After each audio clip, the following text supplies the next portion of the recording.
That.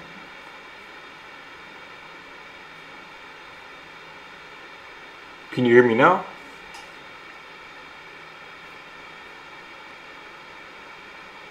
Bro, Unc Jordan is crazy.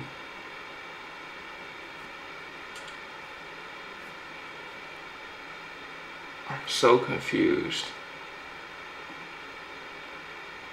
Wait, you can hear me now? Oh my god, finally, bro. Okay, listen, I don't know how to stream with OBS. I literally just figured this out 5 minutes before the stream. Okay, we're back. Audio quality isn't as good as in the videos though. Yeah, I'm using the mic on the camera because I only have one. Hold on real quick, bro. Hold on, before I go any further, does anyone know how to turn off this echo on OBS? Because this is actually extremely distracting to me. How do I turn the echo off on my end? I probably don't need any of those. Wait, can you hear me now? Can you still hear me? Please tell me you can hear me. Please tell me you can hear me.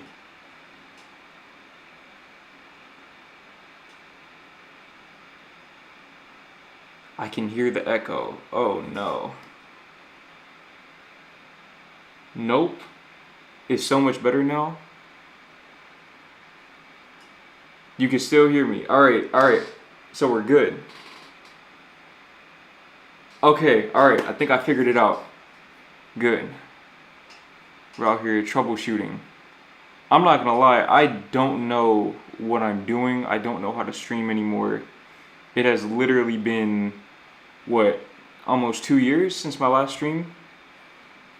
This was an impulse decision that I got last night. Last night I decided I'm gonna stream today simply because I read the comments and I felt like I was seeing so much love, so much positivity that, I don't know, I feel like the real core audience deserves this level of interaction and connection. I don't know if I articulated that in the best way, but yeah, I really wanted to just connect on a deeper level again. Okay. Why did you decide to do a live stream? You said no more. Yeah, that was basically the answer. But when I made that last stream, I wholeheartedly believed that that was going to be the last stream I ever did on my channel. Honestly, this was my plan at the time, okay? I think that was late 2022. I wasn't even going to make videos after probably 2023. I didn't plan on continuing to make videos after 2023, but here we are. Jordan, where are you staying at again? I am staying in the Netherlands. Is there a way I can put the comments on the screen? Listen, I've never streamed with OBS before. This is my first time, so we're gonna learn together. We are going to learn together. I gotta hop off the live. It was great seeing you, Jordan. Bro, I appreciate you for tapping in. I appreciate you for tapping in. I appreciate everyone for tapping in. I appreciate anyone who's watching this after the fact for tapping in. I'm not gonna lie, bro. I'm nervous. I always get nervous before live streams. That never went away. But that's why I don't know why I thought you were back in Texas for some reason. No, I am nowhere near Texas right now. And I'm very, very grateful for that because I don't even have to look at the forecast. I just know it's hot over there. I just know it's hot. No, you can't, but on Twitch you can. I was able to do that on StreamYard. I used to use StreamYard, Mr. 81, but now I'm using OBS because I figured OBS is free, so I might as well just use this. But yeah, OBS is definitely a lot more complex than StreamYard. StreamYard's literally just a few clicks, but it's also $50 a month, and I don't feel like paying that. But yeah, I don't really have a theme for this stream or anything. I know the title is Let's Talk About Life, but I mean, that's pretty much an all-encompassing umbrella term for everything. I'm just talking, bro. I'm not gonna lie. I'm just talking right now. But ask me some questions, bro. Ask me some questions. Give me some prompts that I can talk about.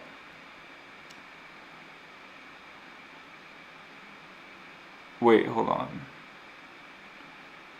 What do you miss the most about America? Okay, so I would say the thing that I miss the most about America is accessibility. I feel like here, it's kind of strange because the quality of life, generally speaking, is better here. The infrastructure is better. How do I put this, bro? Let me put it like this. If I just randomly get hungry at 2 o'clock in the morning back home, I can go get food. I can go to a gas station, go to a 7-Eleven. I can go to a Quick Trip, go to, what are some of the other gas stations that they have back home? I can just go to one of those 24-hour, 7-day-a-week gas stations and get me some food. But they don't have that here. There's no 24-hour anything. Maybe in the bigger cities there is, but definitely not here.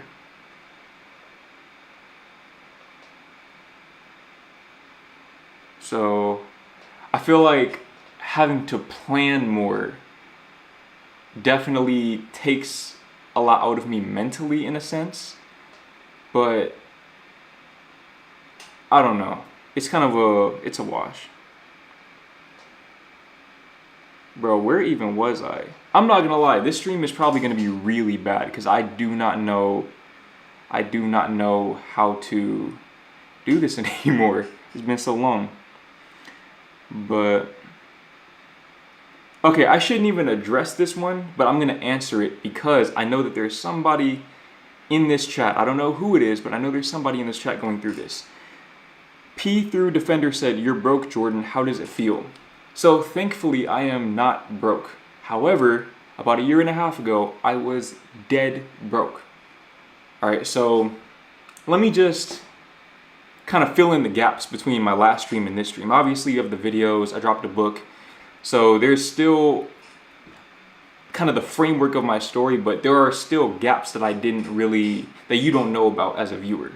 So when I came back home, when I went back to Texas from having lived in my car, I was $27,000 in the hole. Now, if you've never been in debt before, there is no escaping that stress. There is no gym session, no Netflix show. There's nothing that can help you escape that level of stress except for just getting out of the debt. Hence why I moved back in with my parents. So when I moved back in with my parents, I had $27,000 in debt. Somehow, some way, I cleared that debt out in about 2 months. I still don't know exactly how I did it. I posted a video right after I did it. But basically, I cleared out the debt and I had about $1,000 left to my name. $1,000. Okay, I'm 23 at the time. I just turned 23. And on top of that, my girlfriend had already booked a flight to come visit me in Texas. So in my mind, I'm thinking, bro, I need to get my money up so that I can take her places. Didn't end up happening like that. When she came over, we kind of just went to the same few places because I was stacking my bread. But ultimately, those sacrifices ended up paying off because I managed to stack up around $20,000 before I got here, before I came to the Netherlands. So basically, in less than a calendar year, we're talking from March. Yeah, I came back home in March. So March 2023 to January 2024, I went from being $27,000 in the hole to having about $20,000 saved up. Now listen, I'm not here saying that I'm rich. I've never been rich. But when you come from being $27,000 in debt to having $20K across your accounts, you feel rich. So, like I said, I'm not at the tippy top of the mountain or the peak of life or anything like that, especially from a financial standpoint, but I'm definitely not in the hole that I was in. And I am much better off than I was, bro. I'm not gonna lie, I probably had one of the best comebacks in all of 2023.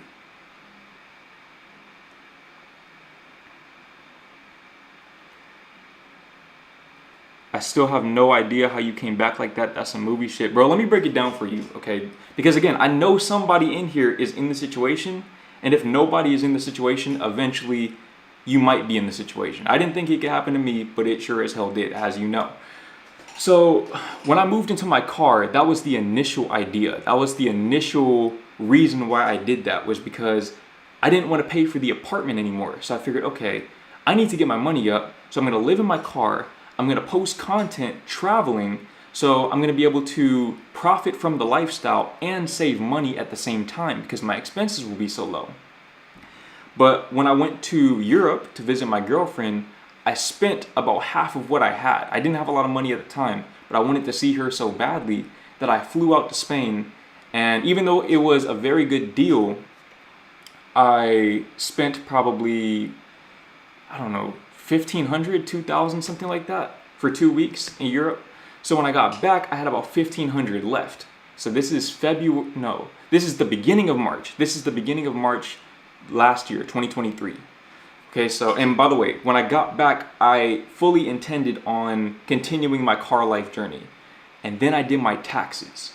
When I did my taxes, I found out that I owed, I think it was $5,600. $5,600. That's how I had so much debt, was because I had the car note, I had the taxes, and then along the way, I racked up some credit card debt. But I always pay my credit cards off within the month. But as soon as I saw how much I owed in taxes, I immediately knew I have to go home. So I went home, paid off the debt, like I said, and I've made a whole video on how I did that. Now, how I managed to stack up the money is probably even more impressive, because basically what I did was I gave myself an allowance of $200 a month. $200 a month for basically the whole year, even until I got here. Okay, so I'm living off of $200 a month with my parents, and at the time, I don't even know how much I was making per month, but it was probably $2,000 to $3,000 a month, something like that, which isn't bad considering that I damn near retired from YouTube for about half of last year, if not 3/4 of last year. Anyways, I managed to stack up close to $20,000, and now I'm in a position where I can just breathe and regroup and figure out what my next move is. But yeah, that's the essence of how I got myself out of that situation. It was just an action plan and the discipline to put the action plan into action consistently. Because believe me, bro, when my girl was in Texas with me, I wanted to take her places. I wanted to take her to all the different restaurants. I wanted to take her on a road trip somewhere, or maybe fly her out to LA and show her some of the places that I visited, or go to New York or somewhere like that. But I couldn't. It wasn't in the plan. But like I said, it paid off because now I can live in the Netherlands, and my expenses are a bit higher than they were before, but they're still very, very reasonable. And I have enough money now to last me literally 30 months without making any more money. I just calculated it yesterday. And I'm not even saying this to brag or anything like that. I don't think having $15,000 to $20,000 is worth bragging over personally. But I'm saying this to motivate and inspire anybody who is in the depths of hell, because a year and a half ago, that was me. Oh, by the way, just a little side note, completely off topic. This camera only lasts probably 45 minutes before it dies. Don't know why that is, but if the stream goes black, that's it. That's pretty much the end of the stream. So just want to give you a fair warning. But I completely lost my place. Where was I? Okay, let's answer this one. Jordan, me and my homies are trying to go to the beach with this group of girls. Issue is my friend's ex is there, so he's refusing to come. How do we convince him to pull up? I mean, if he doesn't want to go, then he doesn't want to go, bro. I'm going to keep it real with you.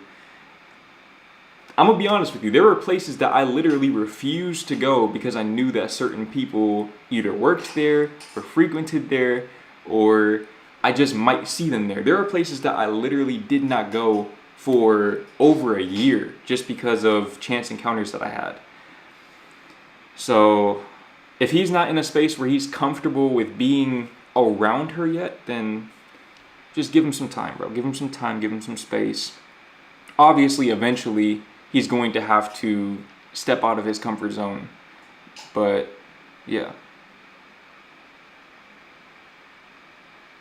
Jordan, do you agree being a full-time YouTuber isn't worth it because of how volatile it is? So this is something that I've really struggled with for the past couple of years, because when I first started making solid money on YouTube, I didn't really understand the volatility of it. But what I'm also realizing looking back on it is that the volatility is more a reflection of your volatility. So I was a very volatile person, and to an extent I still am, in that I would do things and I would get results, but then I would either burn out or I would want to do something else would pique my interest, and me pursuing those other interests would come at the detriment of my channel's success. Now, do I have any regrets over that? No, because it's all led me to this exact moment. But what I will say is that YouTube is not something that you should get into if you want a stable check in the traditional sense. But you should know that coming in. You should know coming into YouTube, or really any self-employment based endeavor, that you're not promised anything. It's all commission. YouTube is entirely commission. So imagine working at a sales job and the only pay that you get is a percentage of what you sell. So if you don't sell anything that day or that week or that month, you get zero. That's how self-employment works. It's important to know this because if you decide to be an employee instead, then you're working for somebody who is subject to that same volatility. And by extension, you are subject to that same level of volatility.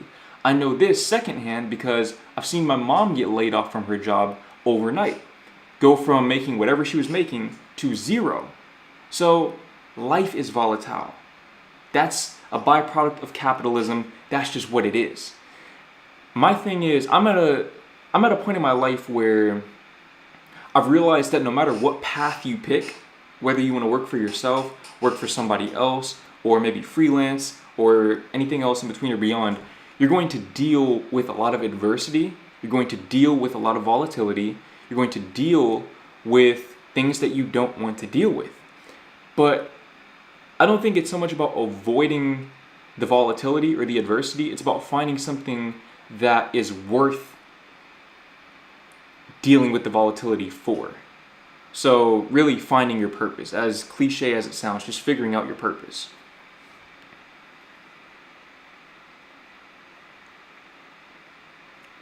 Okay, I don't even remember where I was.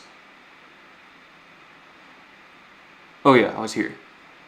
I'm impressed. I'm actually very proud of you. You know how many people would give up on everything because of that. I appreciate that, and I appreciate you for supporting me through all of that, because I see names that I remember seeing throughout that process that never switched up, and I really do appreciate that. But here's the thing, bro. I remember I said this either in an interview or a coaching session, I don't remember, but if you're in hell, why would you stay there? If you're at rock bottom, you don't want to stay there. So at a certain point, you have to take action. You can't give up, because if you give up, you're perpetually taking L's just based on where you are in your life. So in other words, your decisions will determine your destiny.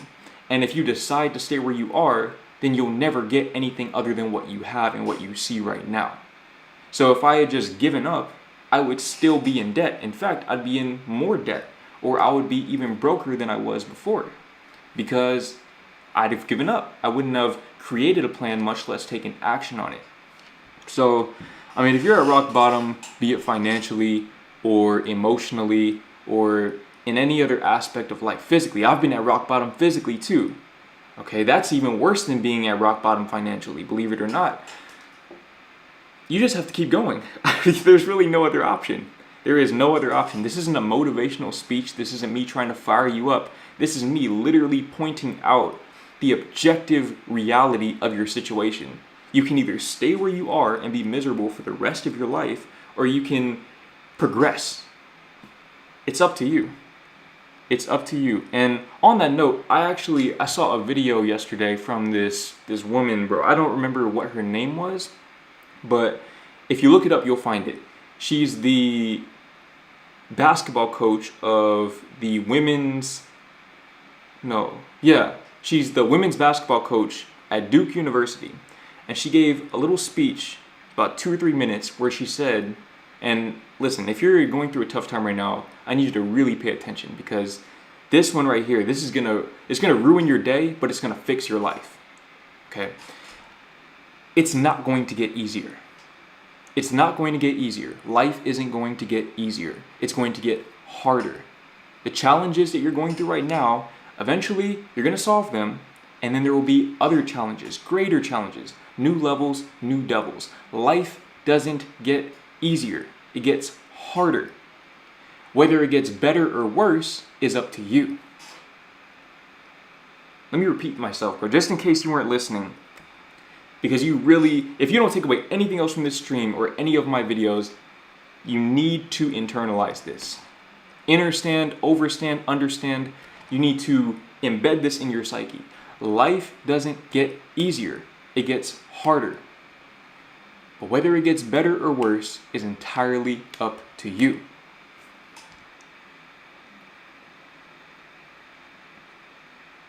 Like I said, that will ruin your day. If you're in a low point of life right now, if you're at your rock bottom, that's probably going to ruin your day. I just took your soul out of your body.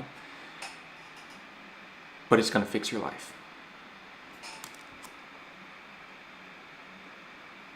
Man said, we can go band for band right now. No, sir, I don't have any cash. I do not have any cash. For some reason, I'm not going to lie, holding money doesn't hit the same when it's not dollars, bro. When it's euros, it's just, I don't know. It's like Monopoly money. Damn, a JG stream been a good year or two. What's up? What's good, bro? Hey, man, listen. I appreciate everybody who's here. Every single person.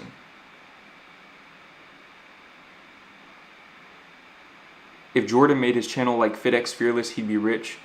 Honestly, I don't really watch him like that to know how he runs his channel, but I'll say this, okay? And this is something I've realized recently as I've reflected on my YouTube journey and my fall off, if you will, is that the times where I was making the most money on YouTube were not the times where I enjoyed making videos the most. And I think that's why I've gone through these cycles. If you've been following my channel for the past few years, you've seen these cycles firsthand. You know exactly what I'm talking about. Basically, I will post videos. I'll post videos that I want to post just because I like posting them. I'll talk about things that interest me, and you'll see the passion, you'll see the joy. And I won't make a lot of money during these times, but I enjoy making videos. And then, just from me putting out videos, something catches on. Inevitably, it always happens. Something catches on. And when that something catches on, I double down on it. I say I need to do more of that and less of the other stuff. I need to stop making the poetry videos because those get copyrighted anyways. I need to start making videos on how to be confident. I need to make videos on how to get a girlfriend. I need to make videos on this or that because that works. And then I burn out, because I don't enjoy the process. Even though I'm making more money and I'm getting more views, and from the outside looking in, you probably think, wow, Jordan is at the tippy top of his peak of his career. I'm actually pretty miserable because I don't enjoy what I'm doing. And then I end up quitting. I quit YouTube. I've posted so many videos in the past where I've said, I quit YouTube. And then I take a break, and then I have to rekindle that passion and that joy all over again, and then I go through the same exact cycle. And that's basically been the story of my YouTube journey. I've fallen off probably at least 5 or 6 times. At least 5 or 6 times, bro. So again, going back to what I was saying earlier, that's where the volatility comes from. It comes from how you approach it. But yeah, shout out to FitX Fearless though. Like I said, I don't really know much about him or his brand, but Based on what you said, it sounds like he's doing well. YouTube takes half your money as well. YouTube takes no, I think they take 45% of the AdSense revenue, but it's money that you never see anyways. It's not like you see $5,000 in your YouTube studio and then you only get 2,500 of that. The number that you see is the number that you get. The key is with YouTube, AdSense is not how you make the most money. If you're making the most money from AdSense, you are playing the game wrong. Your money should be coming from two areas in particular: sponsorships and products. So either you do sponsorships, which was my route, or you sell things to people. Now, either way, when you start doing these two things, either one of them, people are going to look at you differently. And that is perfectly fine, because those people don't want to see you win. They want to see you post videos for free. And then when you go broke, they're going to be the first ones to point that out. Speaking from experience with that. But Jordan, do you see yourself living in the US again? I don't know. I don't know. At this point in time, I don't plan on it. As a matter of fact, I plan on moving further away from the US, my girl and I. But who knows? Who knows what types of opportunities might present themselves? I didn't see myself living in the Netherlands 2 years ago. If you would have asked me, I would have told you absolutely not. I didn't know anything about the Netherlands, bro. Literally, when I met my girl, whenever we first started talking to each other on Snapchat back in 2018, I didn't even know what the Netherlands was, bro. Okay, so to say that I'm living here now, still crazy. Still crazy. What happened to getting braids? I got braids. If you go back and look at some of my, not old videos, but videos from maybe March-ish? March, February, somewhere around there. Earlier this year, I had braids, but that just didn't work out. Logistically, it didn't work out. Because for whatever reason, again, like I was saying earlier, that's one of the things that I miss about the US is the accessibility. Something like getting your hair braided in the US is not something that you have to put much thought into. But here, it's literally not a full day endeavor, but it's something that you have to carefully plan out. You have to strategically plan it out and dedicate a lot of time, effort, and energy just to completing that one task. So, yeah.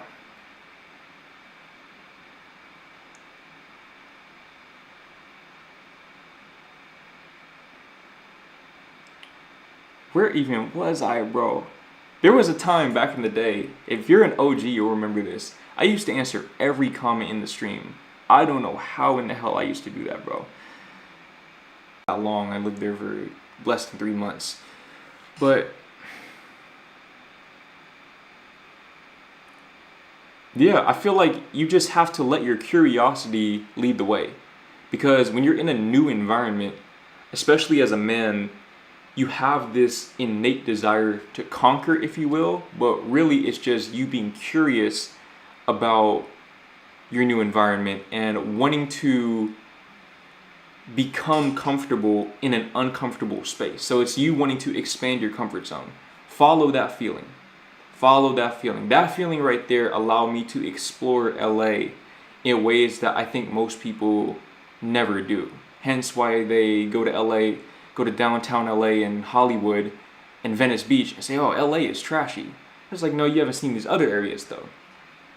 So really let your curiosity guide the way and don't come in with any biases. Of course, it's good to do a little bit of preliminary research, but don't have these expectations that things are going to go a specific way, because they very well might not. I was told through all of these forums that people in the Netherlands are cold and callous and not very welcoming, and they don't like to communicate with people. But that can't be further from the truth. Actually, people here, I found, are probably nicer than people back home in Texas in terms of interacting with strangers in particular. So let your curiosity guide you.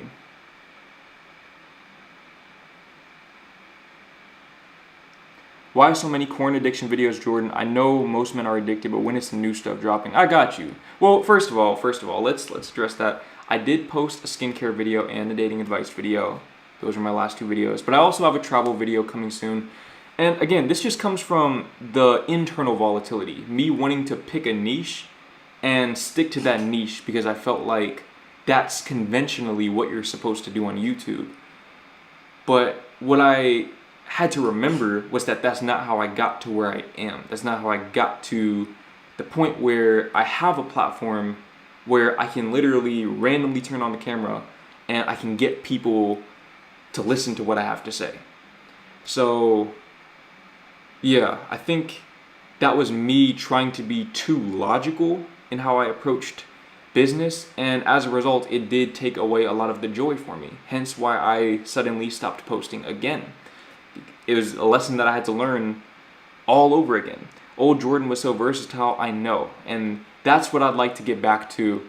It's a bit scary. I think it's a bit scary to put so much of yourself on the internet, but it's nothing I haven't done, so I definitely need to get back to that. Not even just for my channel's sake, but mostly for my own mental well-being. Jordan, what do you think causes that phase of hateful comments? I don't know if anybody remembers, but for like a good 4 months, half of the comments on your videos were pure hate. I don't know. That's something that I struggle with to this day because I've never left a hate comment. I'm not a hateful type of person. I've never disliked a video. I've never left a hate comment. If I disagreed with something that somebody was saying, I would either hear them out or I would click off of the video. But I've never left a hate comment or disliked a video, at least not intentionally. So I don't know, that's something that you gotta ask them. You gotta ask them, but if I had to guess, this is just my personal theory. I believe that it's because people are miserable in their own lives and that's all they have to offer. You got to think about it. If somebody is wallowing in their own misery, if they've chosen to stay at their rock bottom and not progress beyond that, what other option do they have? How can they spread positivity if they're miserable in their own lives? Now, of course, everybody has the power to do that, and I myself have made it a point to do that as well, but at the same time, nobody's perfect. And I think that different people cope with their situation in different ways, and that's just how some people cope. It's never been my coping mechanism, but for them, I don't know, I guess that just works. But yeah.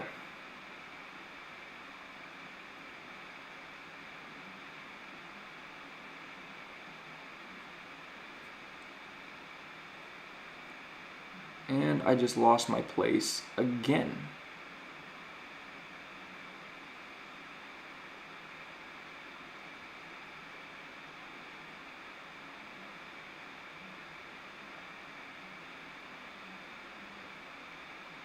Hey, you got some girlfriend advice? Watch the video I posted yesterday.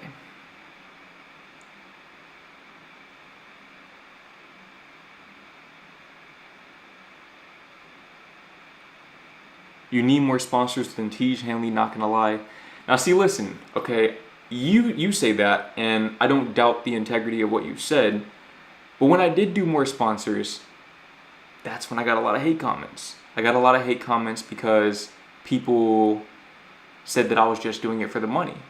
And I'm not gonna sit here and say that the money doesn't matter. I mean, this stream is monetized. All my videos are monetized for the most part. Then again, my second most viewed video is demonetized. That's neither here nor there.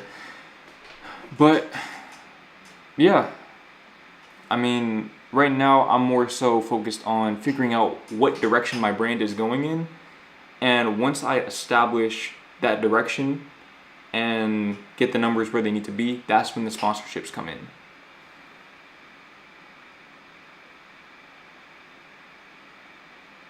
Do you have citizenship? How are you able to stay there for so long? I want to go out of the country.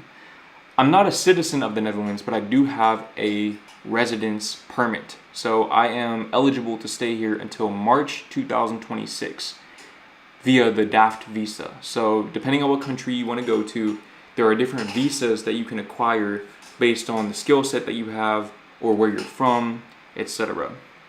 And yeah, that's pretty much all there is to it. I mean, it's a lot more complex than that, and it depends on what country you go to. But I'll say this, if you can make money online, you'll open up a plethora of opportunities for you.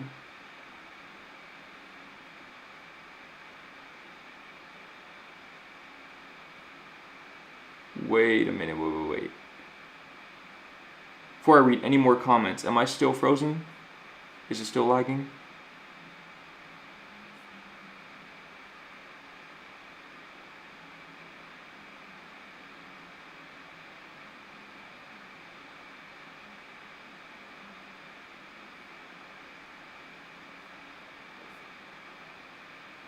No, you're good? Alright, good. Hold on real quick. Hold on. Let me find out that Glow Pierre is in the chat right now. Let me find out that Glow Pierre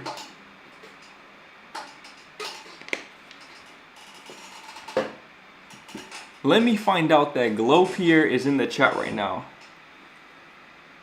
Shout out to Glow Pierre for tapping in, bro.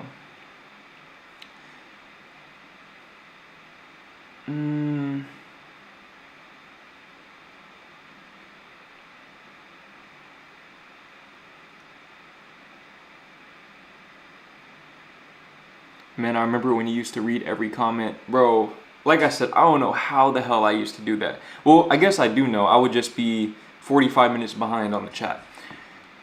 But, yeah, I don't know. My mind worked differently back then, bro.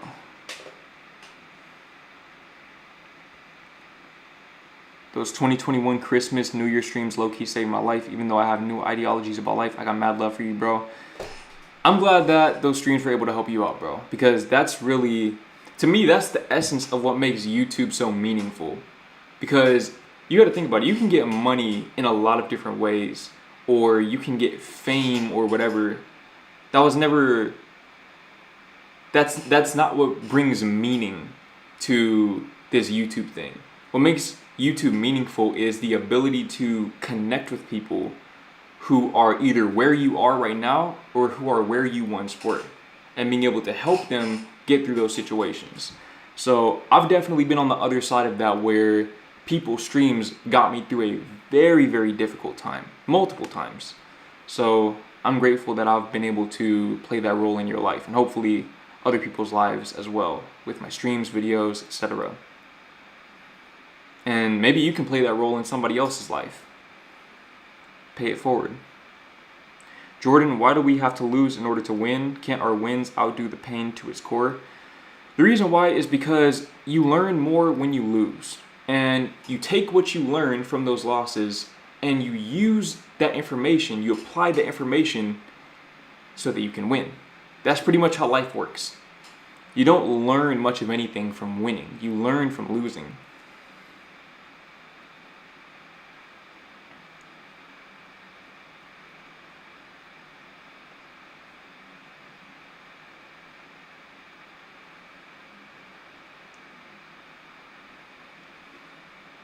Have you seen that viral video of that neurosurgeon who quit his job? I saw it, but I didn't watch it.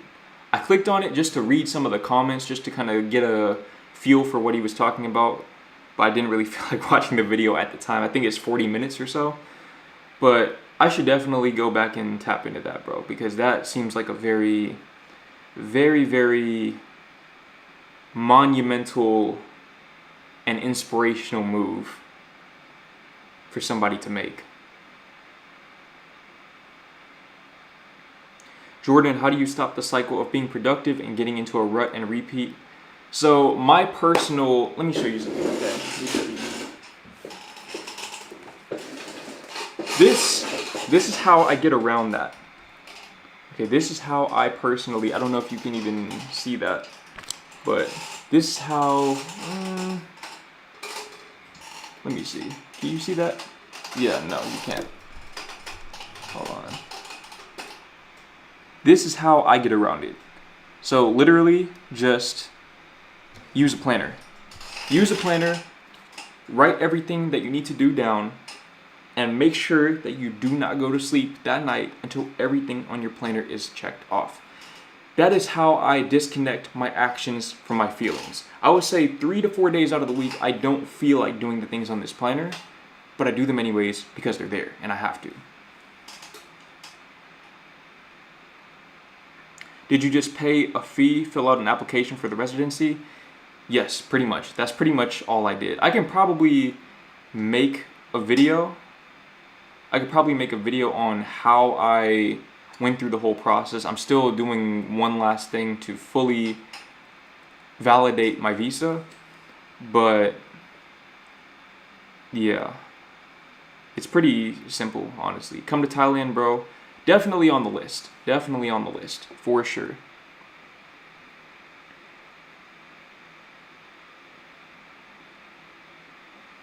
Shout out to y'all. I promise vids coming soon. I promise. Someone needs to hold Pierre accountable for this, because Pierre can't just say stuff like this and then not follow through. Somebody needs to clip that or screenshot his comments or something, bro, because Pierre really just went out to the store to get milk and never came back. I'm not one to talk, to be honest, but yeah.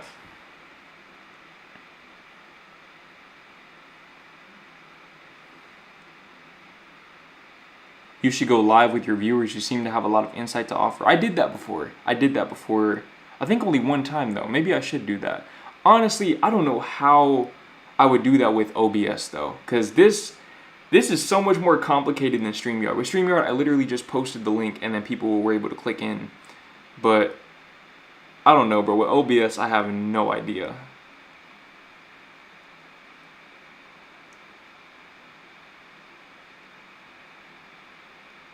People only started to hate on other self-improvement YouTubers taking in sponsorships because of Hamza Jordan.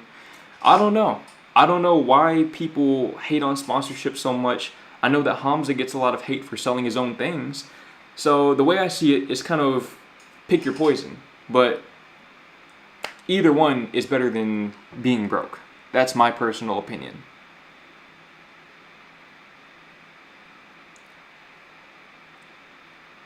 Whenever you come back to Texas, Jordan, I'm going to need a 1v1. You're finna get cooked. I'm not going to lie. You probably got that. I've hooped literally one time since I got here. So we're talking one time in this calendar year I've played basketball. Literally one time. And yeah, it wasn't good.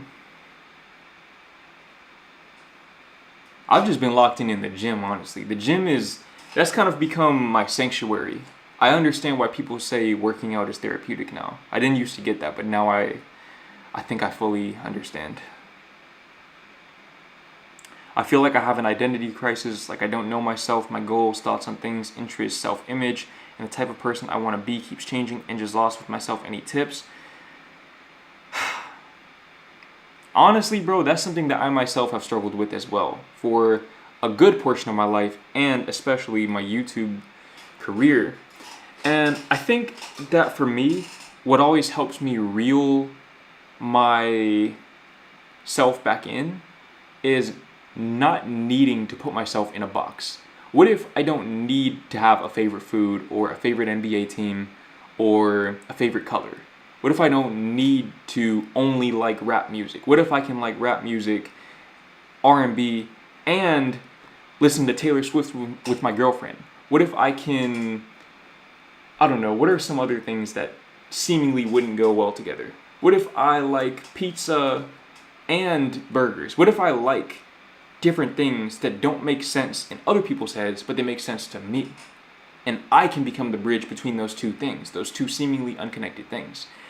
I think that when you have an identity crisis, it comes from you trying to put yourself in a box, trying to keep yourself in a lane when you just don't fit. You don't fit in the box. So stop trying to put yourself in the box. You're not meant to be in the box. You're meant to be outside of the box. All right? It sounds cliche. It sounds corny. Oh, think outside the box. It's true. Think outside the box. Live outside the box. Operate outside the box. Sup, brother? Love you from South Africa. You're one of the people who helped me get courage to live life on my own terms. Been here since 2021. Sidwell, I appreciate you for tapping in from South Africa. South Africa's on my list too, honestly. South Africa's on my list. I've heard horror stories about it, and I know that it does get very, very hectic out there, but it's still on my list. It seems to me, from the outside looking in, like one of the most beautiful countries in the whole world, just based on what I've seen, especially in terms of the natural beauty.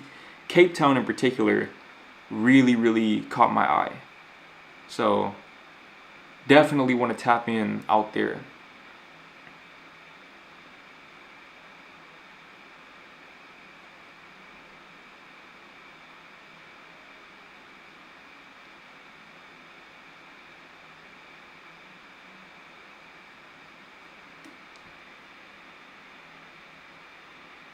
Hold up, I need some water. I'm not gonna lie, this camera is surprising me right now. Let me not jinx it, but usually the camera only lasts me maybe 45 minutes. I guess if it dies, I don't have to end the stream. I could just replace the battery. But there might be a small intermission. Just little fair warning. Bro is a Swiftie. I'm not gonna lie. Listen. My girl, I see the light. I understand why people like Taylor Swift. I like her writing. I like her songwriting ability more so than the singing and the dancing and the pop icon status. As a poet, as somebody who writes poetry myself, I really, really respect her ability to articulate herself in unconventional ways. That's what I personally find interesting about her music. You gotta come to the Philippines, brother. You have a good time here. That's on my list as well, bro. Angeles City. That's where my mom is from, born and raised. She went to, what's the school called? Holy Angel, something like that. Holy Angel Catholic School. So I don't know, something like that. If you're from there, then maybe you'll know what I'm talking about. If you're from another part of the Philippines, then I don't know anything about anywhere else in the Philippines, but it's on my list just based on my heritage alone. Jordan, what do you wear every day? Like, how is your fashion nowadays? I'm not gonna lie, I wear beaters every day now. It's either a black beater or a white beater. Beaters. If I'm not wearing a beater, I'm wearing, I can see in my closet right now. Let me, I don't know if you can see, but that's basically, that's all of my clothes right there. That's, my whole wardrobe is literally that. So I have white t-shirts and black t-shirts. I have my, oh, what the hell? I have my beaters. I have cargo pants. That's pretty much it. I'm not a very fashionable person at this point in time. It's more about comfort.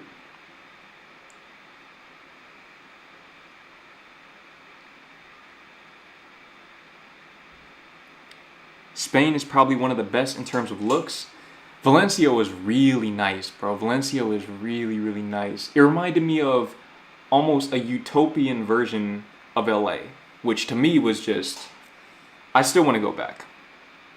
But I think also some of that's probably just the emotional residue of the memories that I made with my girl out there. But the place itself objectively is very nice. I've been watching since June 2020. Man, shout out to Mr. Dawson, bro. Mr. Dawson used to give me hell in the comments talking about the red pill stuff. But that's something, see, I respect that. I respect when people can watch me and disagree with me, but still, hold on real quick, but still understand where I'm coming from and be open-minded enough to hear me out. And for me, that's something that I always, every time I made a red pill video, and if you don't know my stance on red pill, then go and watch some of my red pill videos. But every time I made a red pill video, I knew Mr. Dawson would be in the comments, and I knew we could have a nice debate or discussion, but keep things civil and reasonably, I don't know, I feel like a lot of people, man, when it comes to this internet stuff, it's either their way or there's no way. But when you find somebody who's willing to meet you on common ground, that's something that you have to really appreciate.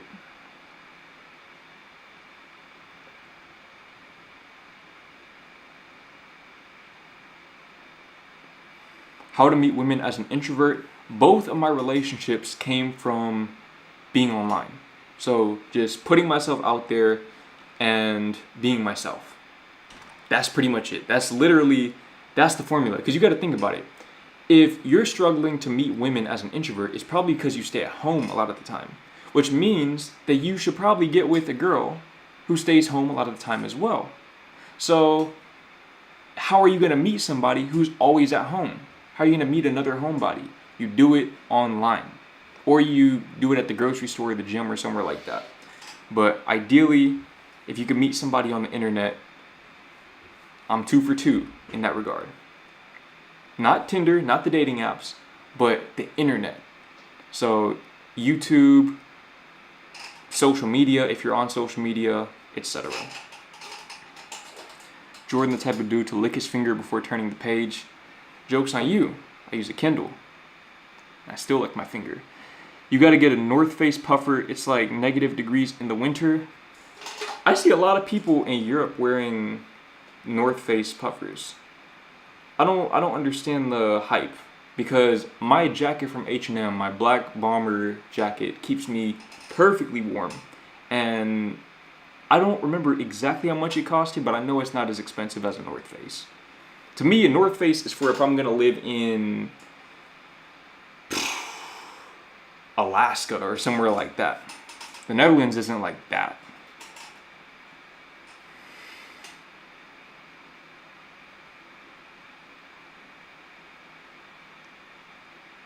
Sweden and Russia beautiful women. I don't know about the women in those places, but actually both of those places are on my list. I watched this guy named Sly's Life. If you know who I'm talking about, then you know. But he posted some videos where he's just solo dolo in Russia. And honestly, Russia looks really beautiful as a country. I think people, especially Americans, they have this negative perception of Russia, but have never actually been there. They just know based on what they've heard from the media. But don't trust the media.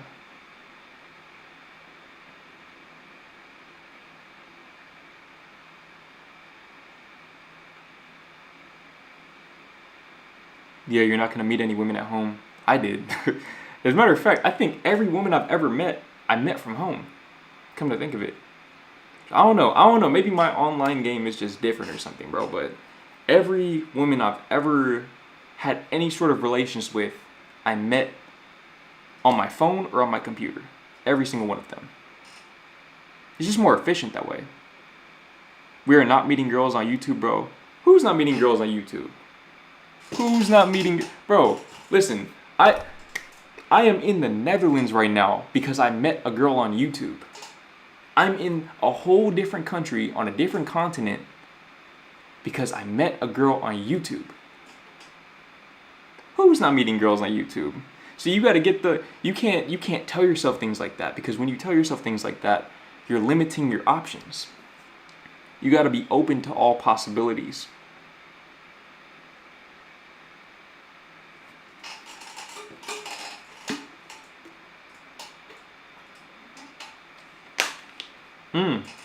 This is a good one. Do you regret dropping out? Your sister studies medicine and will make a lot of money guaranteed. How do you feel about that? So when I was in college, because I went to college in 2018, August 2018, I believe.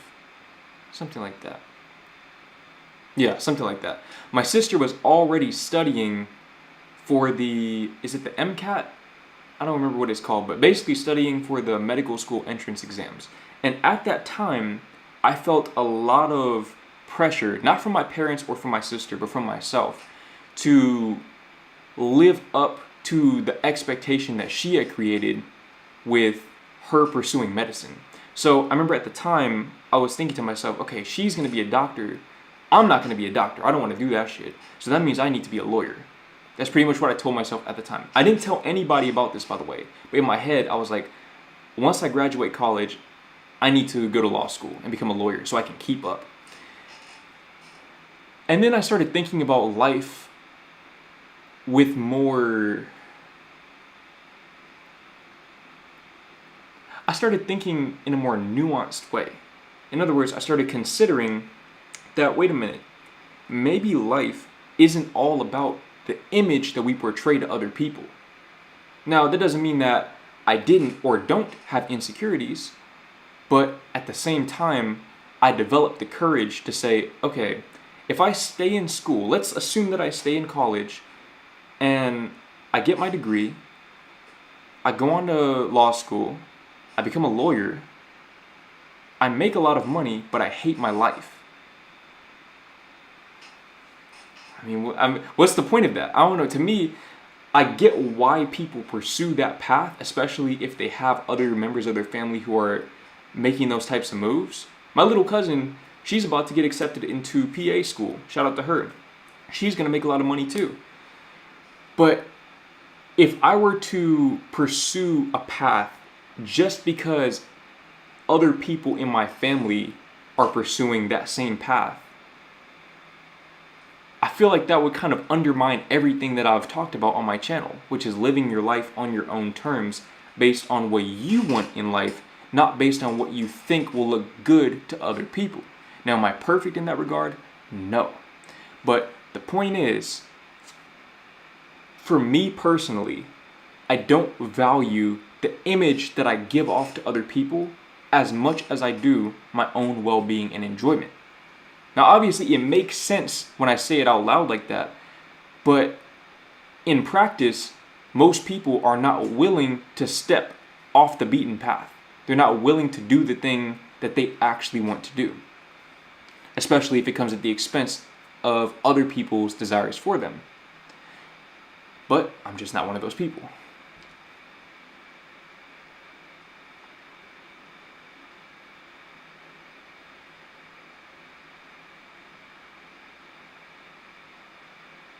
Yeah, y'all are lighting him up in the comments. No, honestly, that was a good question though. That was a very good question because that's real stuff that people don't want to talk about. People don't want to talk about that. I wouldn't say I was jealous of my sister, but it was more, I just felt the pressure at that time.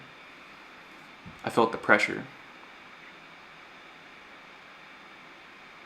Are you political? No, I'm apolitical. I'll talk about that in my next video though.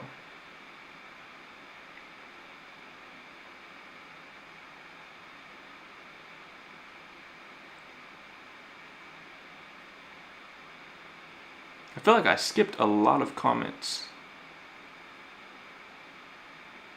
I'm not exactly an OG. I've only been here since 2021, but nonetheless, appreciate you. I appreciate you. 2021 is a long time ago. That is a very, very long time ago. I feel like I've lived 3 or 4 lives since then. I wear black beaters 24/7. You found the light. You have found the light. What's the black demographic like out there? So, this is just a complete blind assumption. I'm pretty sure I'm the only African American person here. There are black people, but I don't think there are any other African Americans in the city that I live in. As a matter of fact, I don't know that there are any other Americans in general. But I think most of the black people here in the Netherlands are from either, well, a lot of them are probably from the Netherlands, but their parents or grandparents are from, I think, Suriname, maybe Ethiopia or Eritrea, some of the northern or eastern African countries, places like that. And I think also the ABC Islands, I forgot what they're called, Aruba, B and C, I don't know, just the islands down in the Caribbean area. There's definitely, I'm seeing more black people now, but it's not really, I don't know, it's not the same. They're not African American like I'm accustomed to. That whole culture is just non-existent here, which is still, I'm still adjusting to that.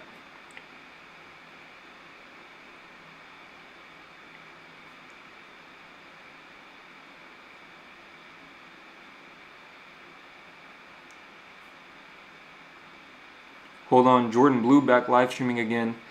Yes.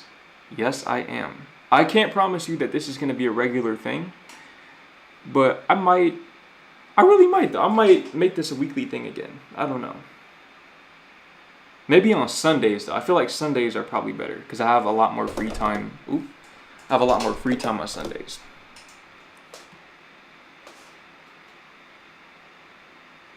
Jordan, what country do you want to live in next? See, I can't reveal that yet, bro. I can't reveal that because people are gonna blow up the spot. My girl and I, we've identified a city that seems really, really underrated. It doesn't seem like it's on a lot of people's radars, probably because it's maybe more of a boring city, but it's a place that we believe will fit us very, very well. And it's very low cost of living. As in, we could probably go there right now. We could probably move there right now and literally just live off my savings for a year or two because it's that cheap. But just gonna stack our bread some more.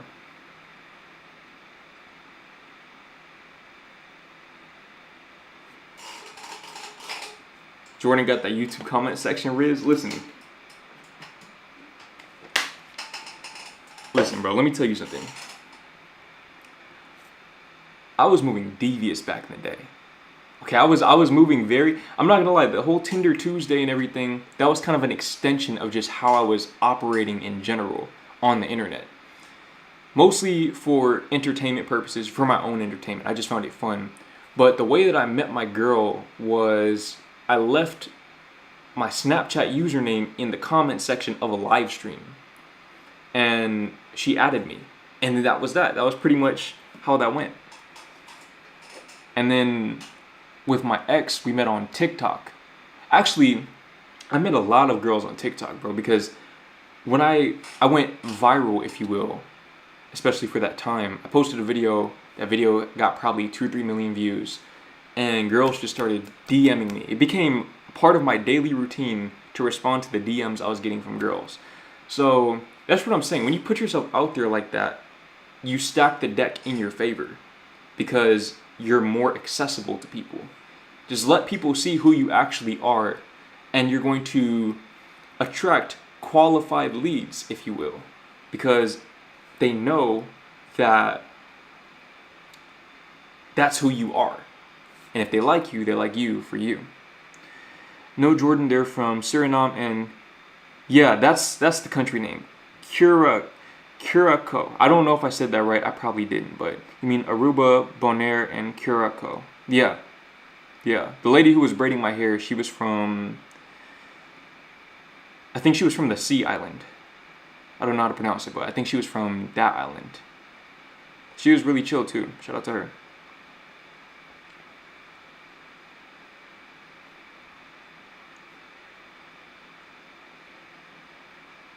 I just saw at the side of my screen that you're live, so I clicked immediately. Shout out to EEL, bro. Hey, I remember. EEL. No, I'm tripping. It's eel, right? Oh, no, I don't remember. I remember, but I don't remember. But you know what I'm talking about, though. You had to correct me so many times, bro. I'm bad with names. I remember names, but I'm bad with them. That doesn't make sense, but it makes sense in my head. Samuel Onua is from the Netherlands. He's cool. Bro, I'm not gonna lie. I binge watched his videos because he's the only person I've seen from the Netherlands who's moving the way that he's moving. And to me, that's really cool because living here now, I can see how it would be much more difficult for somebody to break away from the cultural norms to pursue entrepreneurship compared to the US. Because I'm not going to make it seem like entrepreneurs are completely disowned by society or anything like that, but things like work-life balance are much more valued here. And it seems like there are a lot more hurdles that you have to jump to get a business up and running. So for him to do what he's been able to do is nothing short of spectacular. And I also like that, in contrary to the traditional Dutch culture, he's not afraid to show off. I like when people show off. I like when people flaunt their wealth or showcase the progress that they've made because that inspires me. Why would I want to watch somebody who doesn't show their progress or their results? I don't know. Just went on a little tangent there, but shout out to Samuel Onuha. And whoever his editor is, he needs to be making more. He or she needs to be making way more than they're making, because that editor is producing movies.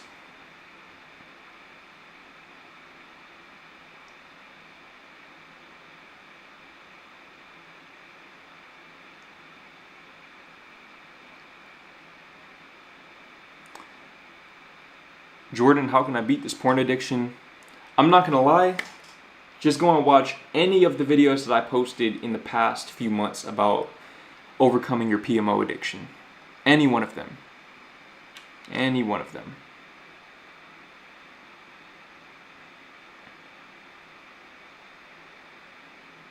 Yes, eel, like in the ocean. Okay, yeah, eel. I knew it was one or the other, and I kept getting it wrong.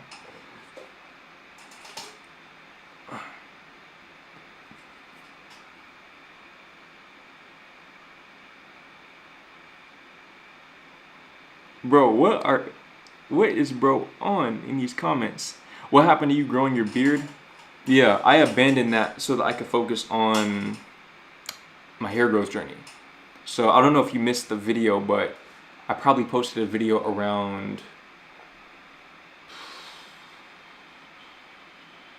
yeah, I don't remember. When was that? Maybe October of last year? So almost a year ago. I basically shaved the beard, and I was rocking the goatee for a while, and I focused on growing my hair instead because I wanted to get it braided, which I did, but obviously don't have the braids anymore. But I think I'm cool with the baby face though. For now.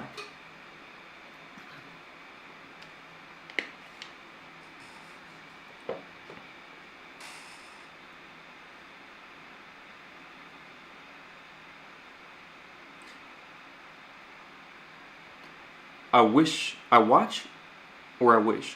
had more friends like Jordan. Chicago is too big of a city. Well, in that case, you should be able to find plenty of people who are on that same frequency as you are. The bigger the city that you're in, the more likely it is that you'll be able to find somebody who's also operating at the level that you want to operate at. So, but also don't rule out the possibility of just meeting people online and communicating with them entirely online. They might be from across the world. Maybe the person who's going to make the biggest impact in your life is currently living in, I don't know, South Africa or China or Russia or somewhere like that you would never expect. I didn't expect to end up dating somebody who lived in a different continent, but I mean, here we are, and here I am.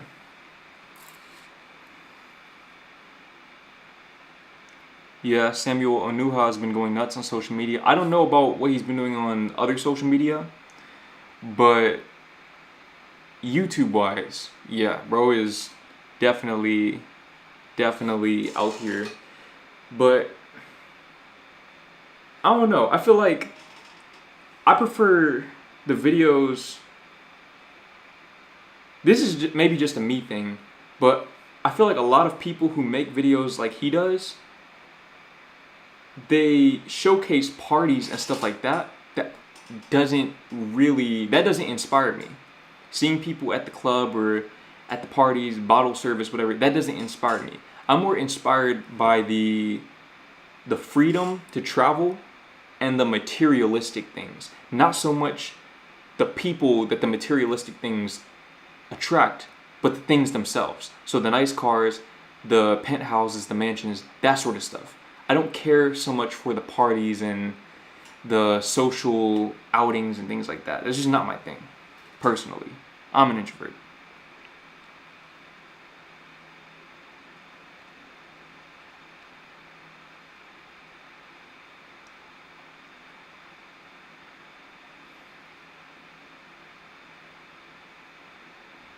You shave your face every day? No, I shave my face twice a week. Wednesdays and Saturdays. Actually, no, 3 times a week. Monday, Wednesday, and Saturday. I think last year, time is moving so fast that I kind of forgot to. Yeah. Yeah, honestly, that's crazy. That was about a year ago. This past year's kind of flown by.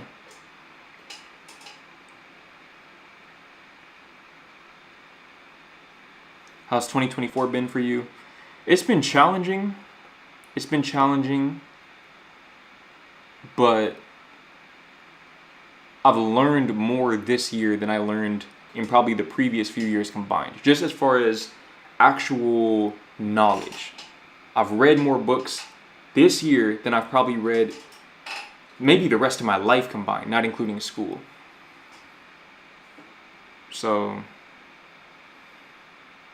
yeah, it's been a necessary difficult year.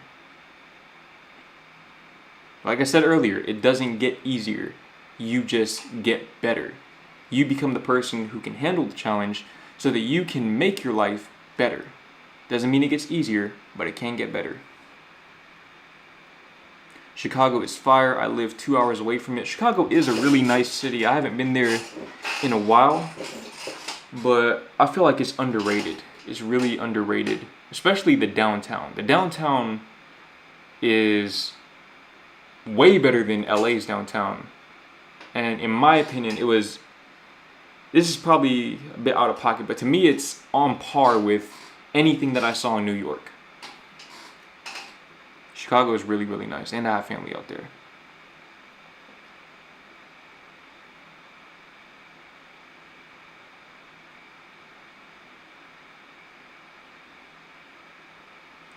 If you can't find friends, you're not looking hard enough. You can find ambition-driven people everywhere. Here's the thing, though. I feel like, looking back on it, all of the people in my life who are on that same type of time that I'm on came to me. I never had to go out and seek people out. I always put myself out there and they would come to me. And it would always be people who said, this isn't the type of thing that I normally do. I would normally never reach out to somebody like this, but I just feel like I need to reach out to you, or I feel like if I don't reach out to you, then I'll regret it. That sort of thing. I've had so many people tell me that. I think it's just about how you put yourself out there and how you're able to cultivate a connection through the computer. Your ability to do that can open up so many doors for you, not just from a business or monetary standpoint, but from a relationship standpoint. Meet and greet Euro edition. Man, JT and I, we did say we were going to do a meet and greet the next year, and we just never did it. We never even talked about it. But yeah, a lot has changed since the last meet and greet, for sure.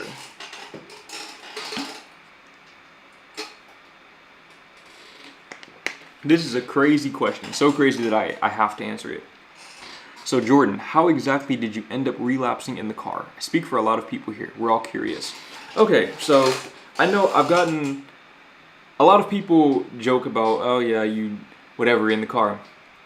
But it just proves my point on what I've said in these recent NoFap videos, which is that when you're in a low moment of your life and you're looking for that escape, usually you're going to go for the most accessible form of escapism that there is. So the temporary escapism. For me, that was obviously that. And the fact that I lived in my car meant that that was the only place I could do it in. So that was pretty much the essence of it. But over time, what I realized was that that wasn't fixing my situation. So I had to actually take steps to fix my situation so that I wouldn't feel as compelled to do it anymore. So that's pretty much the essence of that. Oh, and window covers. Very good window covers. If you're into marketing, you should look up Montel Gordon. He'll get you results for real. Bro, I've tapped in with I've tapped in with so many people as far as just watching these long guides. Montel Gordon, I've seen some of his videos. I saw the guy that he was, I don't want to say beefing with, but the guy that he had issues with. You know who I'm talking about if you watch Montel Gordon. Obviously, Samuel Onuha, picking up some game from him. Courses, books. I mean, the rabbit hole is deep when it comes to this information.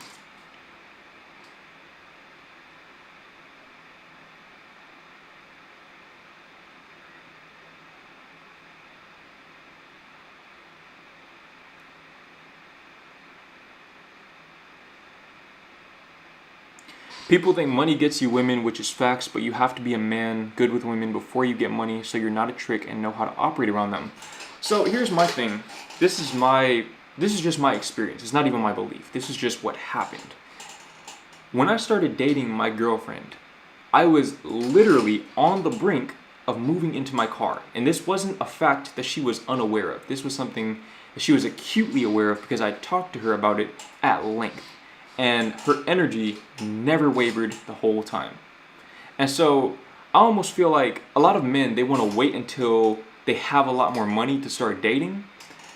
But I almost feel like it's better to date when you don't have the money, when you're at your lowest point, because you know without a shadow of a doubt that she likes you for you. Okay, if you're rich and this woman just comes waltzing into your life, you'll never know if she actually likes you for you. You might believe that she does, but you'll never know it. I know it. I have no doubt in my mind that she is not using me for my resources because for the majority of our relationship, I didn't have resources for her to use. So, I don't know. I have maybe a contrarian take on that. But again, it's based on experience, not theory or anything like that. Has your views on money changed after moving or growing up in general since your last stream? I don't really remember what I said in my last stream. I don't remember much of what I talked about. But I'm still fixing my relationship with money. I think now I more so struggle with the scarcity mindset in that I'm afraid to spend even small amounts of money because I know that those small transactions add up. So I'm still very hesitant when it comes to going to the store and getting a protein bar or something like that for €5 or €3. Even though I have enough money to get that every single day for the next decade and some change. It's just, I don't know. That's something that I'm still fixing, is getting back into the abundance mindset that I had when I was younger while having the responsibility that I have now. So finding that nice middle ground between abundance and scarcity.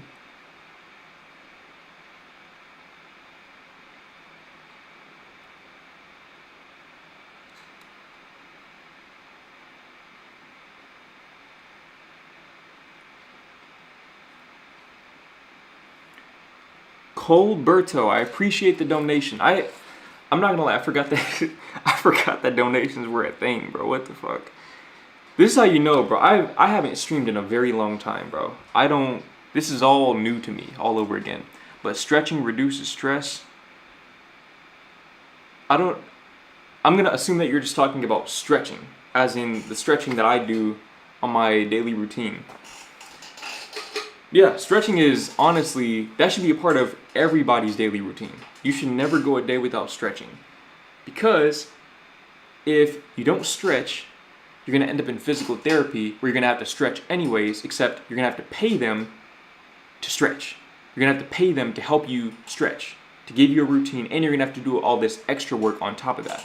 I am speaking from experience. If you're active in the gym, you need to be stretching every single day. And ideally, if you can, foam roll as well.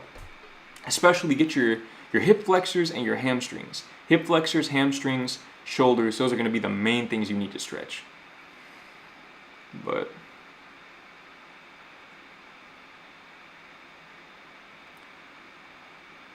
hey Jordan, how do I move out of my hometown? I'm 19. I mean, this is basically, it's pretty straightforward, but you figure out where you want to go, you figure out what you need to do to get there, and then you just go there. That's pretty much what it's going to come down to. I've left my hometown 3 times now. 3 times. And first of all, I believe that every young man... Hold on, how is my camera still... My camera is really coming in clutch today. Anyways, every person should leave their hometown and go far away, at least once in their lives. Because if you stay in your hometown, you'll always be confined by the boundaries or the constraints that other people place on you. So in other words, if you're staying around your parents or your siblings or your friends, they see you the way that they see you based on past experiences that they've had with you. And if you decide that you want to change who you are, then sure, you can maybe change and then you can help them see you in a different light. But it's still going to be considered within the context of how they already knew you. So in other words, you're always going to be your mother and your father's son or daughter if you're a woman watching this. You're always going to be their child, no matter what you do. Okay, my mom still, to this day, still worries about me. I'm 24, I can take care of myself, but she still worries about me. And so I have to get away from that, not her in particular, but just in general. I have to get away from the way that they see me because that's not who I am, nor is it who I want to be anymore. I know that I want to be a different version of myself. I need to be a different version of myself in order to get to where I want to go in life. And in order to do that, I have to get away from the environment that's keeping me the way that I am. So at 19, this is the perfect time to leave your hometown.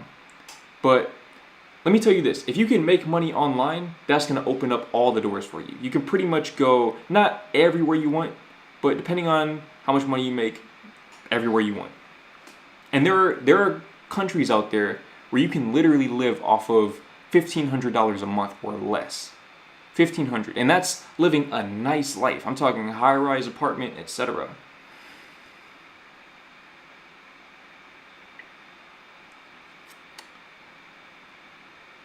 If you like Montel Gordon and Samuel, you'll probably like Eddie Cumberbatch.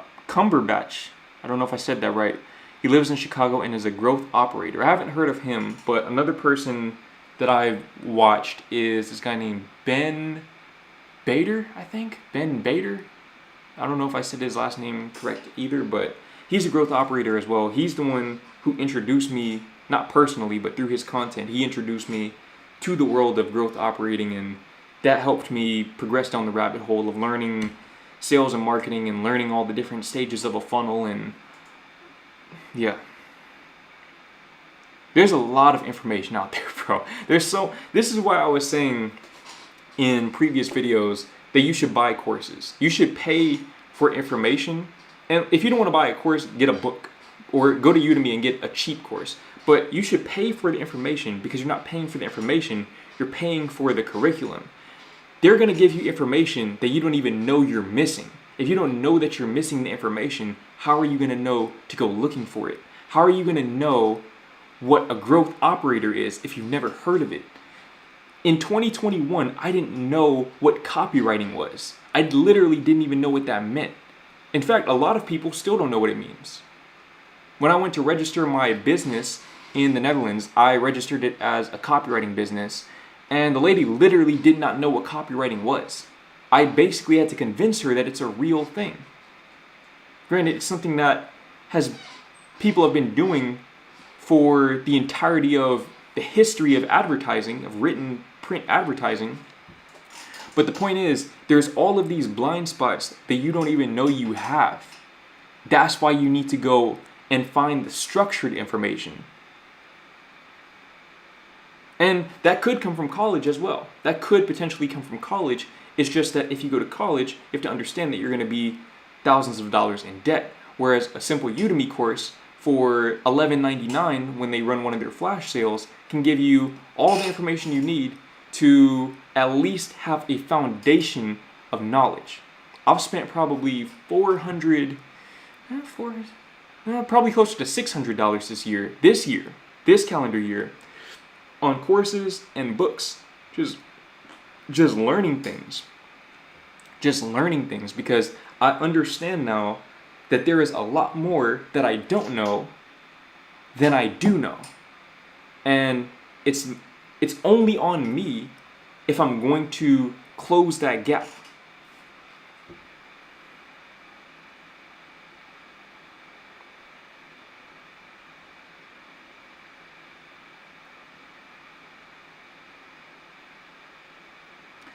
What's your dream car? That's a really good question.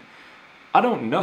I haven't driven since I got here, bro. I'm cool with riding the bike. I'm at that point in my life where I'm cool riding the bike. But if you could give me any car right now, and assuming that I have to keep it, I can't sell it, but I can drive it.